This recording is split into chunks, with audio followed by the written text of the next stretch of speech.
ஒரு கஸ்டமர் வந்து வண்டி சர்வீஸ் கொண்டுட்டு வராங்க. வண்டி சர்வீஸ் கொண்டுட்டு வந்து ஜென்ரல் சர்வீஸ் கொண்டு வராங்க. ப்ராப்பராக நம்ம வந்து பொதுவாக சொல்லுவோம் என்னென்ன வேலை இருக்கோ அதை வந்து அவங்களும் சொல்லுவாங்க. மெக்கானிக் ஆகிய நாங்களும் வந்து சொல்லுவோம் என்னென்ன ப்ராப்ளம் இருக்குது அப்படின்னு. ஒரு அப்ராக்சிமேட்டாக எவ்வளோ வரும்னு கேட்பீங்க. ஒரு 2500 சொல்கிறோம். ஆனால் ஒரு 2500 வரும். ஒரு 100 கூட குறைச்சி வரலாம். அதான் இது காமனாக எல்லோரும் சொல்லக்கூடிய வார்த்தை தான்.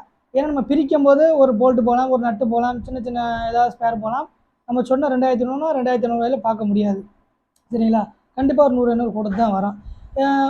நம்ம வந்து ஒரு முடிக்கு வந்துடும். சரி ஓகே பாருங்கன்னு சொல்லிடுவாங்க. ஃபஸ்ட்டு வண்டி சர்வீஸில் கொண்டு வந்து விட்றீங்க, வேலையை சொல்லிட்டீங்க, நாங்களும் அப்ராச்மெண்ட்டாக சொல்லிடுறோம். அதுக்கப்புறம் வேலையை முடிச்சிடறோம். நீங்கள் சொன்ன வேலையை விட சொல்லாத வேலையை செய்வோம். அதுதான் ஒரு தொழில்காரனுக்கு அழகு. நம்மளை பொறுத்த வரைக்கும் அதுதான். நீங்கள் ஒரு வேலை சொல்கிறீங்கன்னா என்னென்ன ப்ராப்ளமோ சின்ன சின்ன ப்ராப்ளமோ நீங்கள் சொல்லாத வேலையை நாங்கள் செஞ்சுருவோம். ஏன்னா ஒரு டைம் ஜென்ரல் சர்வீஸ் பண்ணால் ப்ராப்பராக எல்லா வேலையும் பர்ஃபெக்டாக ஃபினிஷிங் பண்ணி